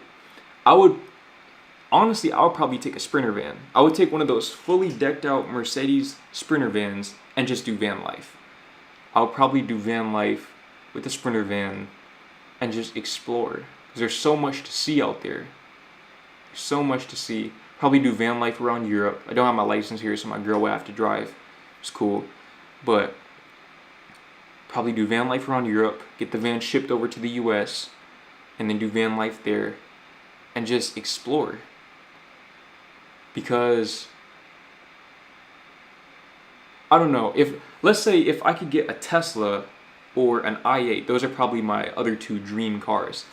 I don't think those would really, they'd be nice to have, but I would get bored of them because they're just cars. The cars are they're just objects. But when you have a van, a Sprinter van or something like that, you have a lifetime of experiences right there in front of you. You just have to use the tool to have those experiences. Probably not the answer you were expecting, but yeah, Sprinter van. That's my dream car.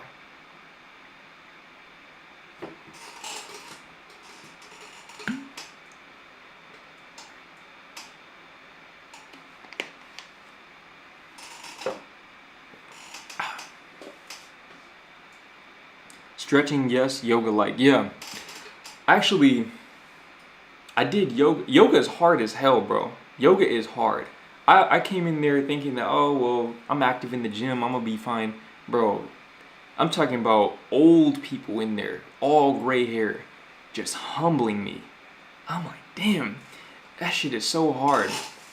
But I do believe yoga, if you're ever gonna do one practice, one self-improvement practice, yoga is probably the best one. Because to my knowledge, it's the only practice that incorporates mind, body, and soul all at the same time.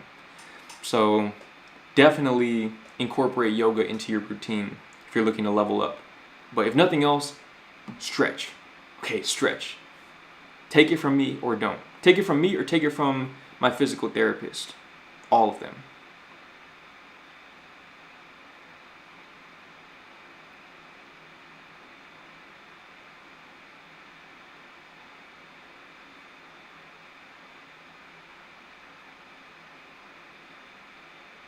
Like I commented on your video from yesterday, your travel vlogs experiencing different cultures will do well. We're definitely going to do that. Stay tuned. That's all I'm going to say. Stay tuned. I work in healthcare and it's really toxic, but don't know what else to do. Feel really depressed and about to go into work. Also, I'm glad I found your videos. You're a really intelligent person even though you're younger than me. First of all, I appreciate the love and support. Secondly, I haven't watched the video. But if you're just joining the stream, earlier somebody in the chat mentioned this video about this neurosurgeon who had quit his job. And I don't remember exactly what the video was called, but I'm pretty sure if you just look up, I quit my neurosurgeon job, you'll see it. It should be the first video that pops up. It was already had 5 million views when I saw it, when I came across it. So I haven't watched the video, but I bet it'll probably help you out. I bet it'll probably help you find some guidance in your life, or maybe give you the validation or the permission that you need to take the leap of faith that your soul is asking you to take. Because I think you already know what you need to do.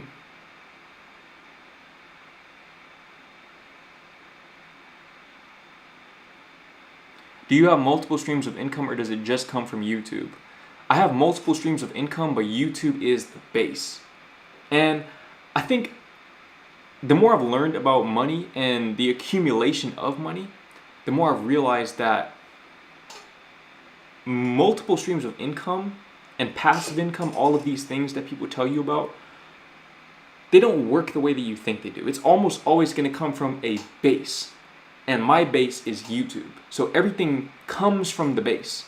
I have multiple ways of earning money, but it all stems from this platform that I have. Without the platform, none of those different avenues exist. So focus on building that base. Focus on building that initial platform, be it an audience or a skill, a trade, etc. And from there, you can expand and you can start making money while you sleep, like I do.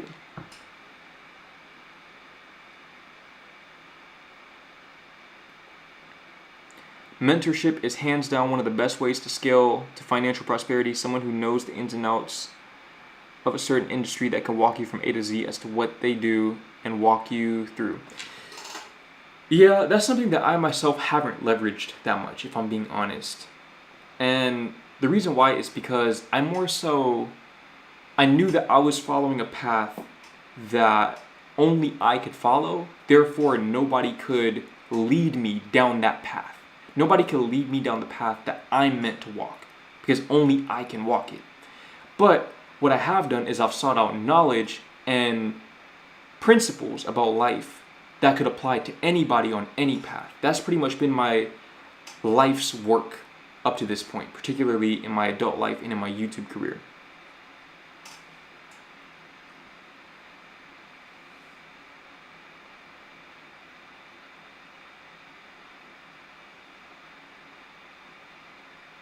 The same amount of work that people put into a 9-to-5 or employer, if used on a business, would enable a lot of people to make a lot of money in a business or high income skill. Absolutely.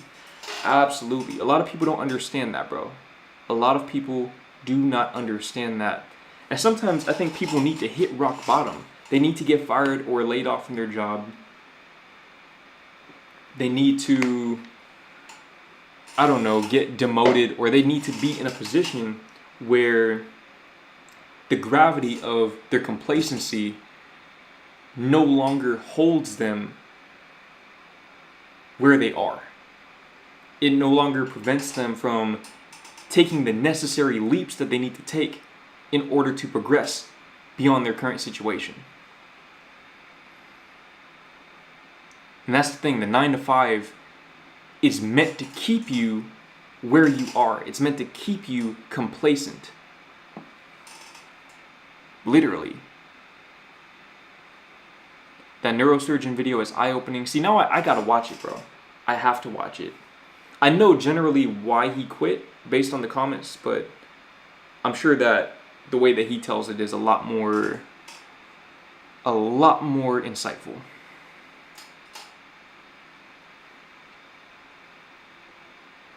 And also, that right there, just based on the title alone, that also ties back into what I was saying earlier about my sister going to medical school and me dropping out. If you're not happy, I'm sure that he experienced a lot of external resistance about quitting that job, because being a neurosurgeon is probably one of the highest status jobs you can have, let alone the money that you can get. But bro is out there in nature with his dog and just looked like he was at peace. And that's what I was trying to get people to understand back in 2022 when I moved into my car. From the outside looking in, people probably thought, bro, this man's lost it. He's crashing out. He's this, that, whatever. But I was the most at peace that I had been maybe ever up to that point. Buzz cut and everything. Living in the back of that Mazda CX-5. Was it a CX-5? Yeah. Living in the back of that Mazda CX-5. Sleeping in the Planet Fitness parking lots in LA, in Burbank, in Long Beach, Granada Hills, etc. I felt that peace. All the status was gone, but the peace replaced it. But then I let the perceptions get to my head, and it kind of ruined the experience for me and created a downward spiral. But that's a different conversation for a different day.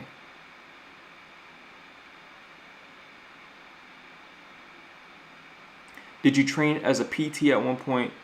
No, I've never really sought out that credential personally.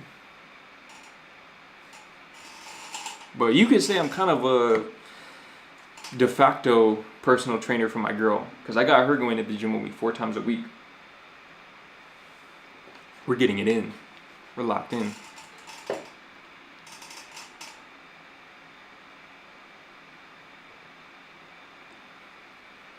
Jordan, I've been struggling. I have a disability where one ear is made differently from the other, and I've been bullied in school. A bunch of hazing at work, and it's financially struggling. That's a difficult one. It's always difficult when you have physical issues that other people can easily point out, because it's low-hanging fruit for people who are miserable in their lives and want to divert the misery onto other people.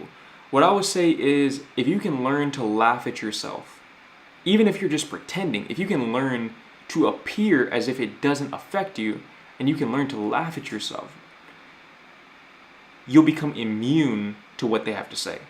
And that's going to solve a lot of your problems right there. That's really the key in life. It's not about getting rid of your insecurities or fixing your insecurities, getting surgery or whatever. It's about owning your insecurities. And when you own them, ironically, a lot of times they'll disappear.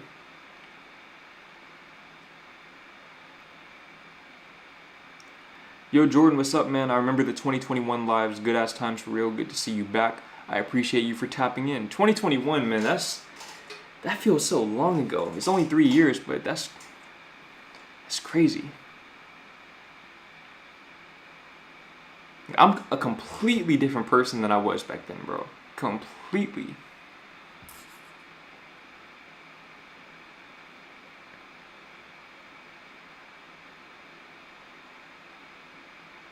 I lost my job because I was working on a music video for my homie and they caught me on the camera. I'm still looking for a job and I gotta pay rent next month. I don't understand why you lost the job for getting caught on the camera.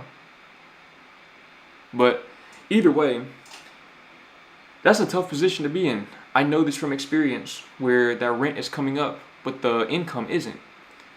And what I would say is, it depends on how many months you have left on your lease. Because if you're in a position where you can get out of that lease soon, I would say get out of the lease. And if you can either move in with your parents, live in your car, crash on a friend's couch, whatever you need to do, take the hit right now for your ego. Let your ego take the hit so that you can come back stronger and put yourself in a better position. Or book more music videos. Help more people make music videos. There are a lot of people who are out here making music, so I know there's a demand for it.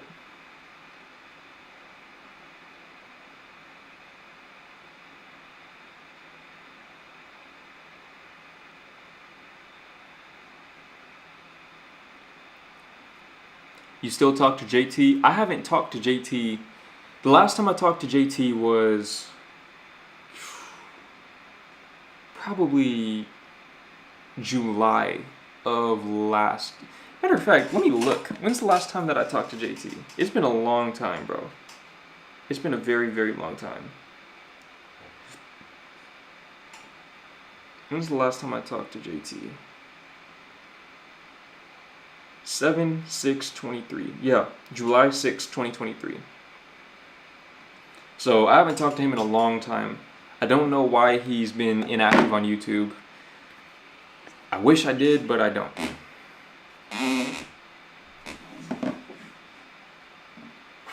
Your phone is hot as hell. Bro, this laptop is blazing right now. Blazing.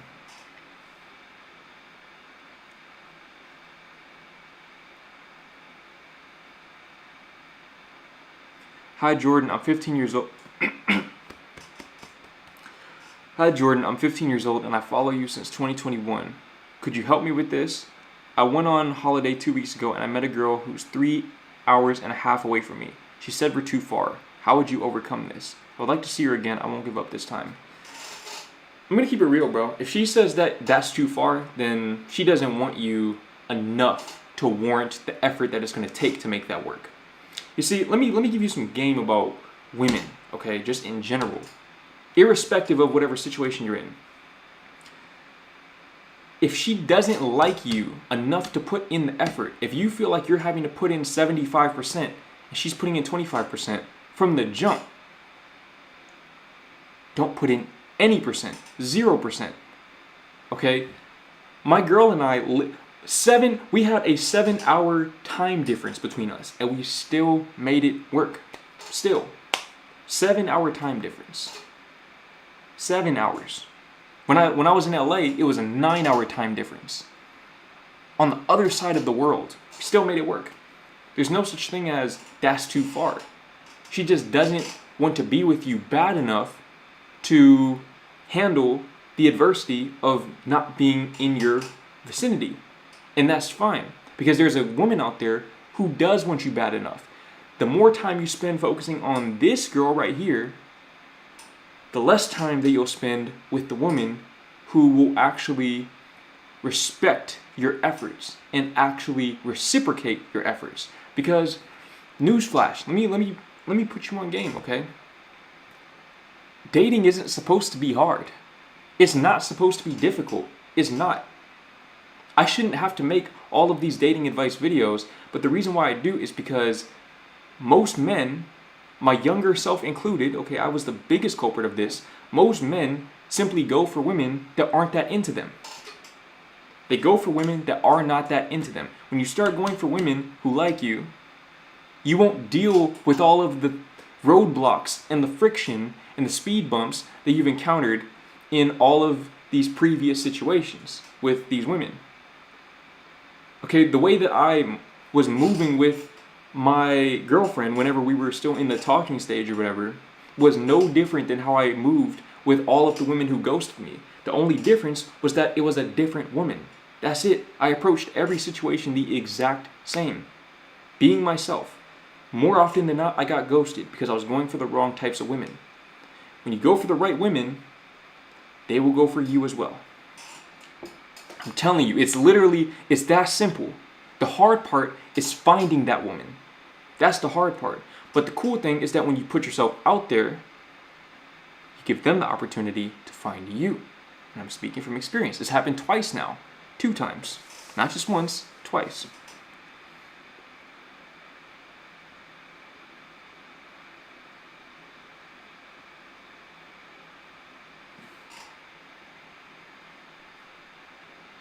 That's the game, bro. There is no game. That is the game. The game is that there's no game.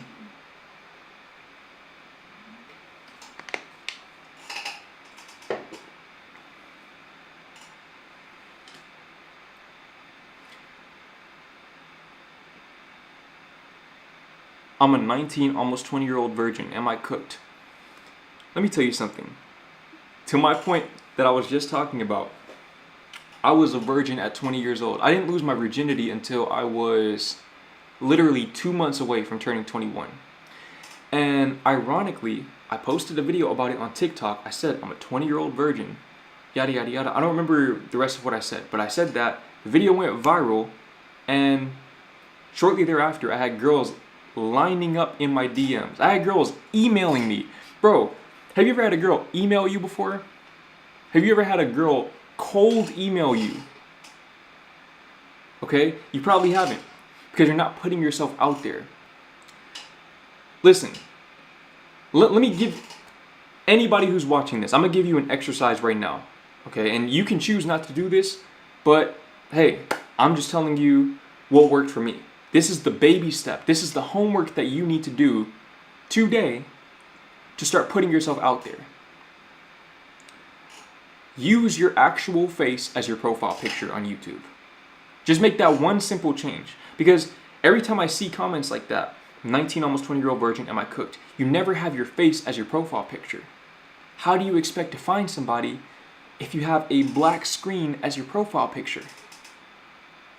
I understand you might not be confident in the way you look. I wasn't confident in the way that I looked when I was younger.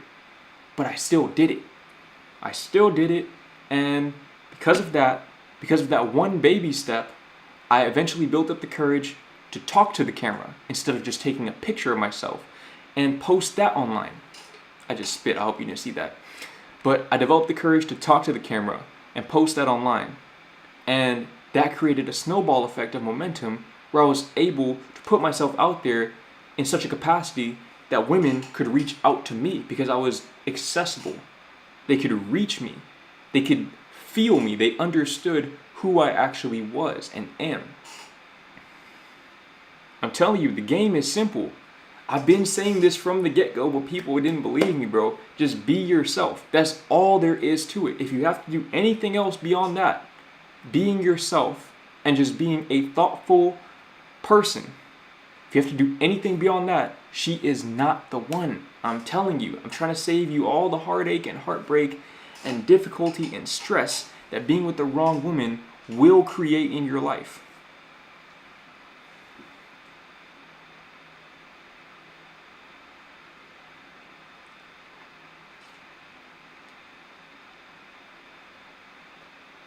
Yo, Jordan, I hope you're doing well.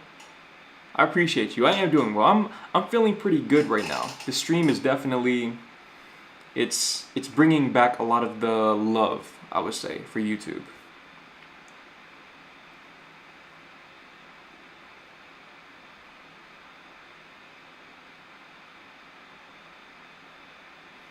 I just checked her TikTok repost, and I was basically the perfect guy for her, except for the fact that I wasn't taller than her. She's 175 to 176 centimeters, and I'm 174 centimeters, and then I wasn't from her city. If you have to look at her TikTok reposts, she's not the one, bro. I'm telling you, bro, listen. When a woman likes you, I'm not going to say that she'll just overtly tell you all the time. A lot of times they're going to want you to kind of fill in the gaps, but they're going to leave very little room for doubt that they are into you. Very, very little room for doubt.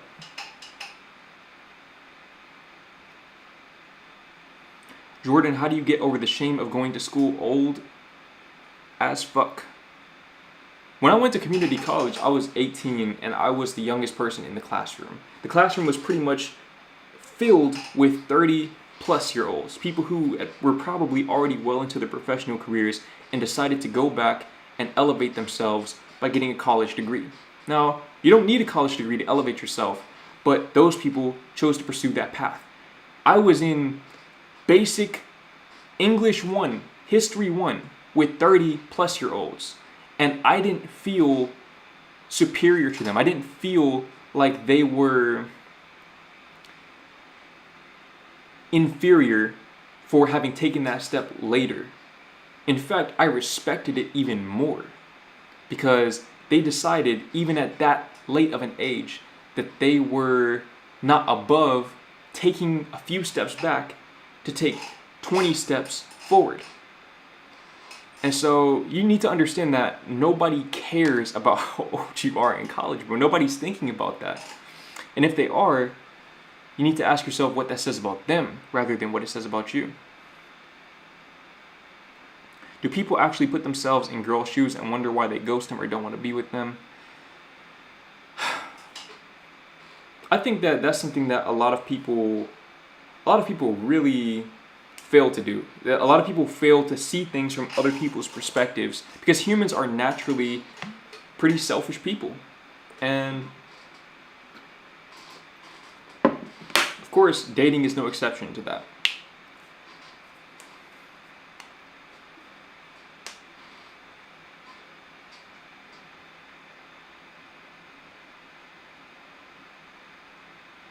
I'm short, fat, bald, and hairy. Just be yourself, bro.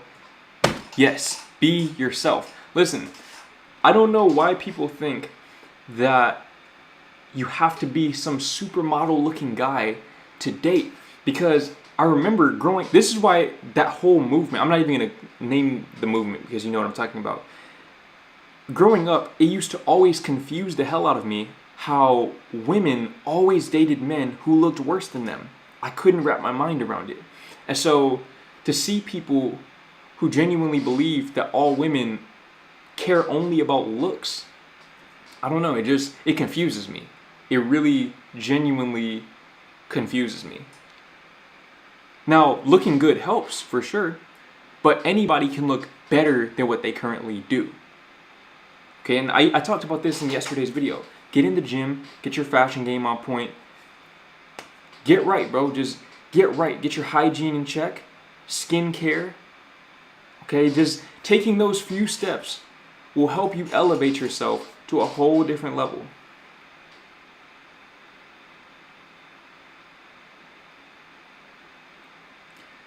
Hey, it's Nikki. You're giving excellent advice. I love how real and transparent you are. You go, boy. I appreciate you. I appreciate you. Thank you very, very much.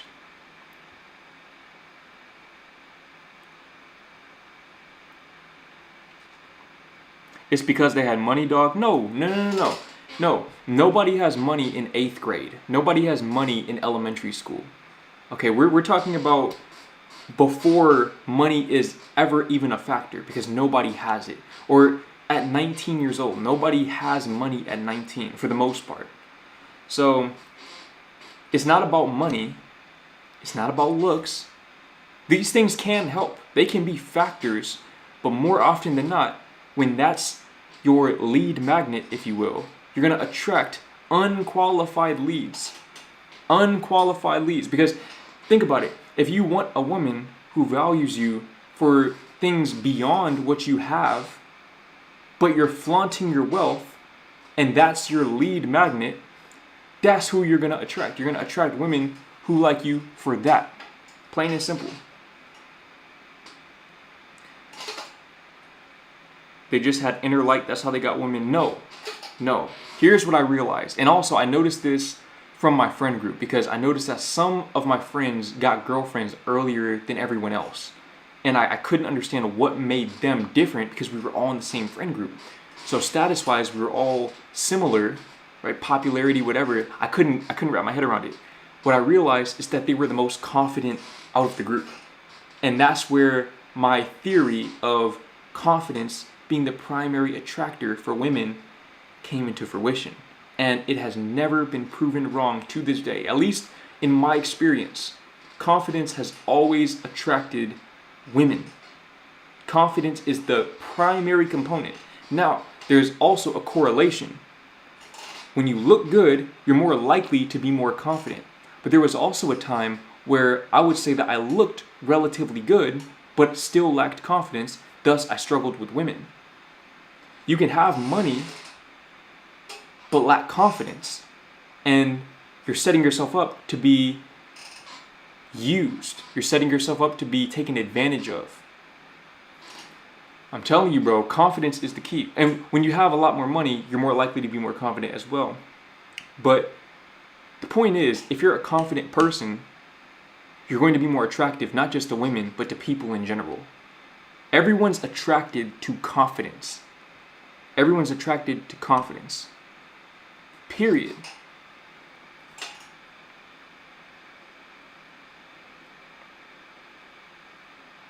No, but good looks is the barrier to entry. It depends on who the girl is. Because you got to think about it. Why are there men out there who are not conventionally attractive but still get women?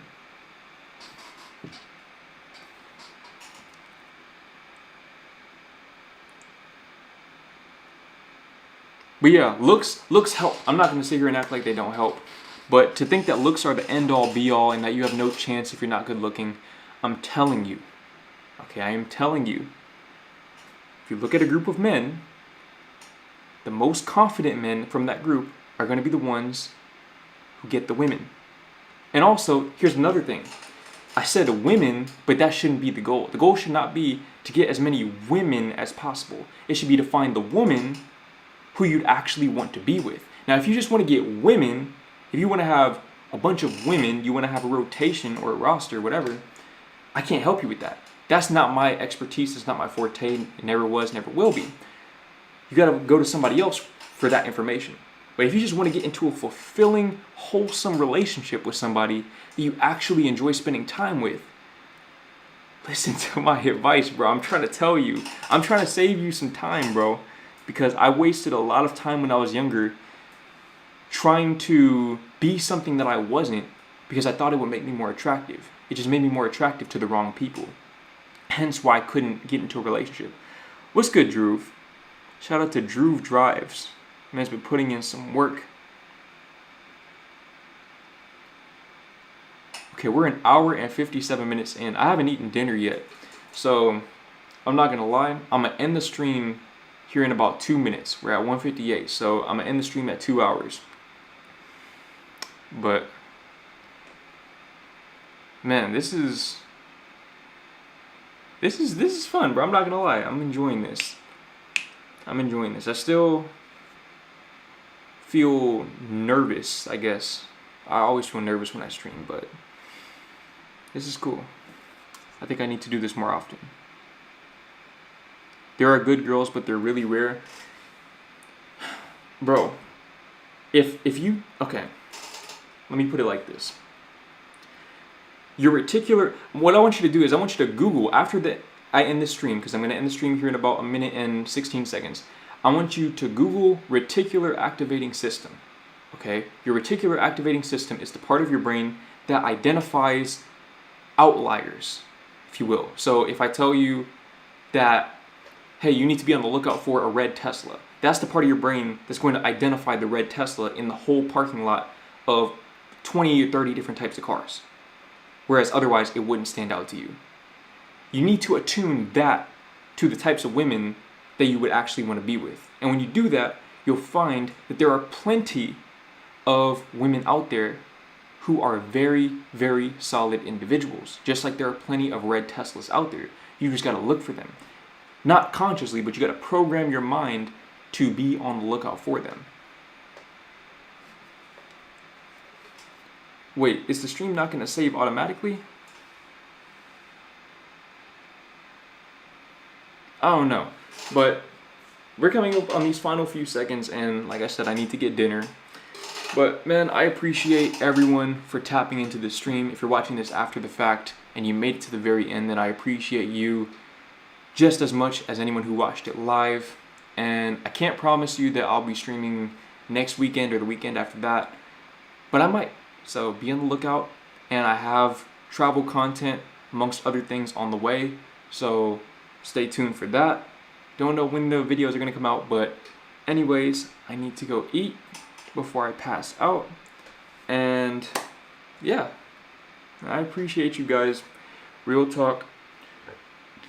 You already know I don't know how to end streams, bro, so I'm just gonna click the button. End stream. Boom.